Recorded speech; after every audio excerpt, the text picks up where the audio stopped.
The cure to loneliness is not what you think it is. You think that loneliness is this unpleasant feeling to be solved, to get rid of as quickly as it comes.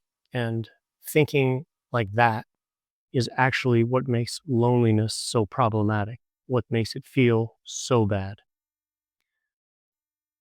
Loneliness is a feeling, and all feelings are short lived. They can't continue forever. They come and they go, like hunger. If you feel hungry, it comes and then it subsides, whether or not you eat.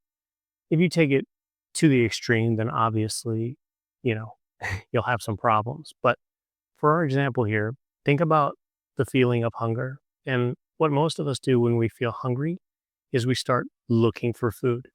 And then that becomes what occupies our mind, becomes the sole focus of our mind for most of us. And the longer we go without getting food, whether or not the feeling of hunger has subsided or whatever, the mind continues to perpetuate this feeling of unpleasantness. We have this idea that I don't like this at all. Loneliness is just like that. Most of us can't sit in our loneliness for very long. We're immediately looking for ways to fill ourselves or distract ourselves. Distraction is a really big one these days. We're on our phones constantly. You can't just sit there and look at the sky unless you tell yourself, I'm going to look at the sky. But if you just find yourself looking at the sky, you're immediately like, okay, I got to do something. This is boring. I need some sort of stimulation. And in this day and age, it's extra tough because, not to get off the subject, but attention has been commoditized. Everybody knows now that attention is the new real estate. Everything around you is designed to steal your attention. And so what's happened is our attention spans have gotten shorter and shorter. And that means, or that translates to our ability to sit with ourselves in loneliness, for example, has also gotten shorter and shorter. And when that happens, we perceive that the feeling of loneliness, the unpleasant feeling that we don't like, is worse the longer we sit in it. So by sitting in it for a long time, we think, oh no, something's wrong. And by thinking, oh no, something's wrong, we make ourselves feel like something's wrong. Where in actuality, there's nothing actually wrong. It's just a feeling. The feeling will go on its own if we let it, but we never let it. We just constantly fill ourselves. It's like we give in to the feeling before we have a chance to acclimate to it. Imagine if you went to the gym and every time you went to the gym, as soon as the rep got hard, you gave into it and you just stopped. First of all, you'd have a harder time building any muscle or making any gains. But more than that, you would cap yourself off. You would create a threshold within yourself. As soon as a feeling of discomfort arose within you, you would stop doing the repetition. And over time, the bar would lower and lower if you kept giving into the feeling. That's what would happen. So you would start off with like 10 reps and it would be hard. Okay, I quit at 10. And it would go to 9. And over time, you'd be doing like 3 or 4 reps, maybe one. Maybe you stop going to the gym. And loneliness is just like that, functions exactly the same way. So the cure for it is to be alone. I'm not saying run to the mountains necessarily, although that does have great benefit, but train yourself to be alone and to know that it's okay. There's not a problem here. There's nothing wrong. Start with short times, just like you would build up any muscle at the gym or any skill.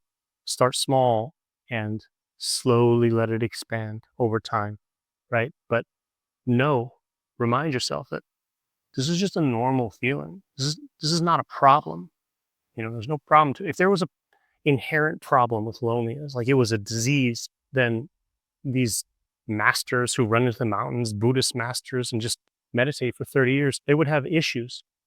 But actually, they don't. Actually, they have the opposite of issues. They have tons of wisdom. They see clearly. It's like, wow, what's going on here? It's like a superpower. So there's no inherent problem with loneliness. We're not different from anybody else, these Buddhist masters or whoever else is running to the mountains and being alone, living around. There's no problem. The problem is thinking there's a problem. I don't like this. I don't like this. I don't want this. This is not good. This is not good. Stop it. Stop it. Stop it is the problem. right? So you train yourself to sit with yourself and you slowly build it up over time. This is one of the reasons why meditation is so great. It's got a lot of reasons, but training yourself to just be okay with the feeling. As you feel the loneliness feeling, the unpleasantness arise, know that it's okay and just watch it. The more you can observe it, not suppress it and not indulge in it, then the more you train yourself that it's okay. And when you go through it, it's not that you're learning how to be lonely so that you never see anyone again and this is what you're doing for the rest of your life. It's that you're training yourself to know that it's okay and to get the learning that you're distracting yourself from by constantly filling this loneliness feeling hole. You don't have to do that. The more you just sit in place, learn to feel it, and watch it subside, watch it arise, watch it subside, then the more value you're going to get from it. The more you'll be able to do all kinds of things. It starts with loneliness, but becomes a superpower. You stop running from yourself. It starts with loneliness. Then you're like, oh, actually, this works with hunger, for example. I can fast. One day sounds like a long time to not eat food, but then all of a sudden you go to 2, 3, 4, 5, 7 days. No problem. What's going on here? A lot of things are like that. Emotions are just like that. They're all okay. You don't have to react to them immediately. And the less you react to them, the more benefits you're going to get. I've experienced this directly. If you want to hear more about my personal experience, then click this video over here and I'll show you what loneliness taught me. Enjoy.